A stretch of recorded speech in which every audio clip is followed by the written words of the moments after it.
Digareng cik lu yo.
Kuwi dhuwurmu mburimu.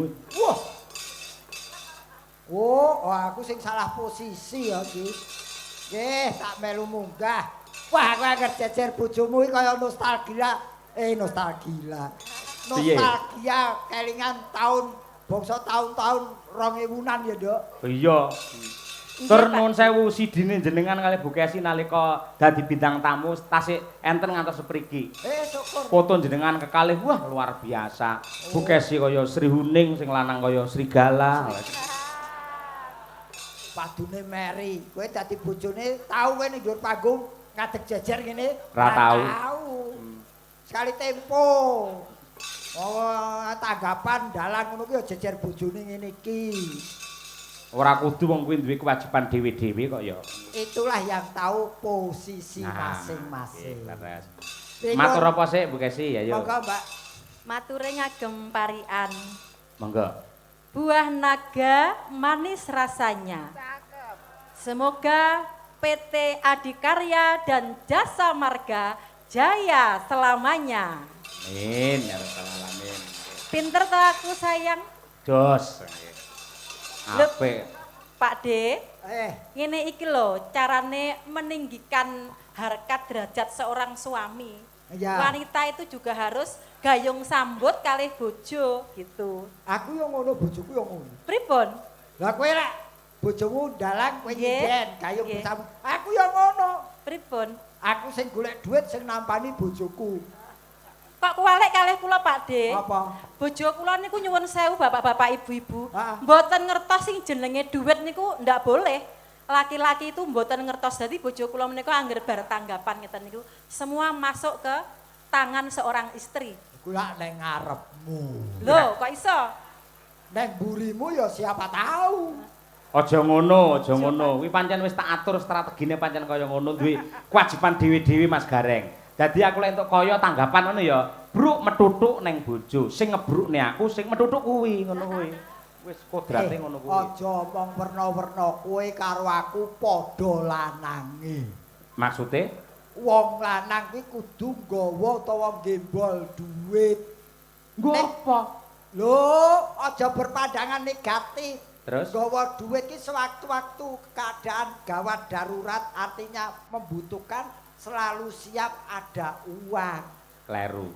Kleru Zaman ki- saiki wong lanang nggo dhuwite kleru. Sebabnya Aku lunga ning ndi yen teko Jakarta teko Surabaya ora nate nggo dhuwit. Sing penting nggo ATM wis aman kuwi. oh malah saya akeh. Iya. Oh enggak, Mbak Kesi. Dalem Pak D Gareng. Nggih, niki sing diarani pun jodoh sing lanang dalang sing wedok nyinden. Nggih. Kula diawet-awet digemateni bojone nggih. Nggih, tapi yo ngeten iki. Godane seniman niku berat Pak D Gareng. Nyuwun Apa? sewu Bapak Ibu. Dalang niku godane telung perkara sing abot. Apa? Satu harta, dua tahta, yang ketiga wanita. Nah, saiki harta, tahta, kecil, ndak iso kenek godo itu. Tapi sing jenenge wanita, gawat. Terus sinden ayu lirak-lirik. Kuwi lek atiku ora kuat. Waduh, iso nyunggi kompor aku Pak D. Wong Tenan. wedok pinter. Dem-demen atine kok malah pinter piye to? Dem-demi. Aku seneng kok yen kancaku padu tak dukung kok.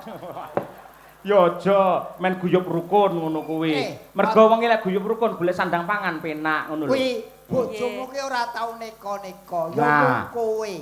Mergo bojomu kae tipe lelaki yang takut dengan istri. Padha karo sapa?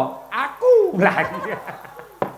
Nggih. Nggih, ben nembang ya Pak De Gareng. Mas Dalang, Nggih. matur nuwun sanget dumateng keluarga besar Jasa Marga lan Adikarya yang selalu memberi kepercayaan kepada kru kami Madangkara dan Ki Cahyo Kuntadi. Nggih. Semoga apa yang panjenengan persembahkan untuk semua warga masyarakat khususnya Kabupaten Klaten membawakan berkah dan barokah nggih Bapak. Amin. Sampun kesupen mengke yen pun tambah rezekinipun Jasa Marga Adikarya tetep nguri-nguri kabudayan, ngurip-ngurip kabudayan lumantar peresmian-peresmian tol yang akan datang. Matur Amin ya nuwun. rabbal alamin.